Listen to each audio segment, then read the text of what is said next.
Hello guys. Day 62, lesson 62। आज हम बात करने वाले हैं हिस्ट्री के बारे में। तो हिस्ट्री तो बहुत हैं। वो मैं बताने लगूंगा आपको तो सुबह से शाम भी मैं बताऊंगा तो ख़त्म नहीं होगी। और हिस्ट्री में भी शुरुआत में कहाँ से करूं? भगवान के ऊपर मैं हिस्ट्री के बारे में बताऊं, या राजाओं के भी हिस्ट्री के बारे में आपको बताऊं, या हमारे सैनिकों की हिस्ट्री के बारे में बताऊं? तो मैं आपसे ये पूछना चाहता हूँ, आप कमेंट करें।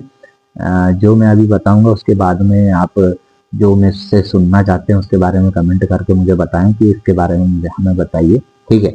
और इतिहास हमारा बहुत गौरवान्वित इतिहास रहा है। हमने जब भी देखा है हम कभी पीछे नहीं हटे हैं। चाहे हमारे सर कट गए, बाकी हमारे घर लड़ते रहे। तो उस प्रकार से इतिहास हमारा बहुत ही गौरवान्वित है और भारत देश का। और कहीं ना कहीं सैनिकों की बात भी की जाए तो पाकिस्तान के साथ भी हमारे युद्ध हुए, वर्ल्ड वार युद्ध हुआ। तो उस प्रकार से भी आप देख सकते हैं कि हम जीते हैं और हमने बहुत अच्छे तरीके से पाकिस्तान को खदेड़ा है। दोनों युद्धों में बहुत अच्छी तरीके से हमने जीत हासिल की है। तो इस प्रकार से इतिहास तो हमारा बहुत ही अच्छा रहा है। और जिन जिन लोगों ने बलिदान दिया है उन सभी महारथी, उन सभी महान आत्माओं, महान अनुभवों को मैं नमन करता हूँ, प्रणाम करता हूँ। और आप भी उनको नमन करें और उनको बोले कि उनकी आत्मा को बढ़िया शांति मिले। और अभी भी हमारे आर्मी के सैनिक जो भी अभी बॉर्डर पे हैं, जो कभी भी उन पर हमला हो सकता है, हो जाता है, तो वो लड़ाई करते हैं जिसमें वो शहीद हो जाते हैं। तो उनके लिए भी कहीं ना कहीं आप प्रार्थना करें और उनके लिए भी अच्छा बोले, क्योंकि मैंने देखा है कई लोग क्या है हमारे भारतीय सैनिकों के बारे में गलत चीज़ें बोलते हैं। तो मेरा सभी से, पूरे भारतवासियों से अनुरोध है कि कभी भी हमारे भारतीय सैनिक, हमारी आर्मी को आप गलत ना बोले। चाहे थल सेना हो, चाहे वायु सेना हो, चाहे जल सेना हो, तो आप किसी भी सेना को गलत ना बोले। और इतिहास की हिस्ट्री की बात की जाए तो मैं आपको बताना चाहता हूँ, जैसे राजाओं के बारे में मैं आपको बताता हूँ। तो राजाओं के बारे में सुनोगे तो सबसे पहले नाम आता है हमारे शिवाजी महाराज का।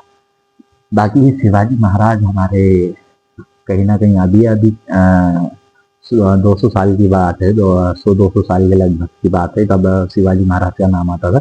बाकी उससे पहले की मैं बात की जाए तो सबसे स्टार्टिंग में जब था हमारा हिंदू राष्ट्र कंप्लीट था तो अशोक सम्राट थे।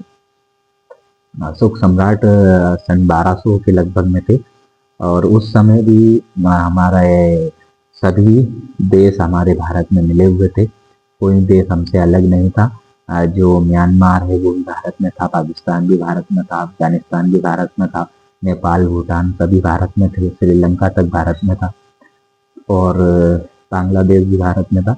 तो इस प्रकार से ये हमारा पूरा हिंदू राष्ट्र था अशोक सम्राट के समय।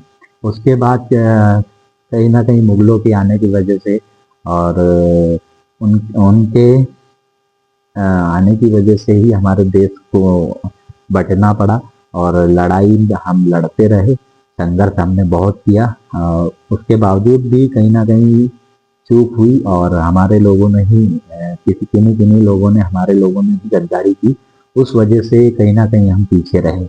नहीं तो हमारा भारत देश सोने की चिड़िया कहा जाता था, आप सभी जानते हैं। और अंग्रेजों की नीतियों की वजह से हमारे देश पीछे गया है, पिछड़ा बना है। सोने की चिड़िया हमारा देश था, हमारा पूरा सोना लूट के ले गए अंग्रेज। तो वो चीज़ें आप सभी जानते हो। बाकी कहीं ना कहीं हमारे देश को अभी तरक्की की ज़रूरत है, क्योंकि 1990 में आप सभी जानते हैं चीन हमारे भारत जैसा ही था, सेम टू सेम। 1990 के समय चीन की जीडीपी और भारत की जीडीपी सेम थी 1990 के समय में। उसके बाद में आप देखा जाए तो चीन की जीडीपी आज की डेट में 30 ट्रिलियन के लगभग है, जो कि अमेरिका से भी 10 ट्रिलियन ज़्यादा है।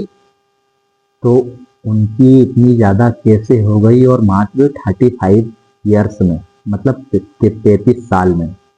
तो वो इस वजह से हुई कि उन्होंने मेहनत ज़्यादा की, क्योंकि हमारे पास भी वही खाना पीना था, हमारे पास भी वही सुविधाएं थी 1990 में, उनके पास भी वही सुविधाएं थी। बाकी उन्होंने मेहनत ज़्यादा की, उस वजह से वो आज वहाँ हैं, और हमने मेहनत कम की, इसलिए आज हम 4 ट्रिलियन पे हैं। तो मेहनत हमें करनी होगी, और जो पढ़ाई करते हैं वो हमारे इतिहास को भी पढ़े, और अच्छी तरीके से पढ़े, क्योंकि इतिहास जानना बहुत जरूरी है लोगों के लिए। और अभी जो नए नए लोग जो इतिहास बताते हैं, वो इतिहास 90% गलत रहता है। तो पुरानी पुस्तकों से ही इतिहास ग्रहण करें, अपना ज्ञान ग्रहण को ले अर्जित करें। ठीक है, यहीं मैं लेसन को समाप्त करता हूँ। बाकी टोटल लेसन जाकर के आप देखिए लास्ट में। जय श्री राम सभी।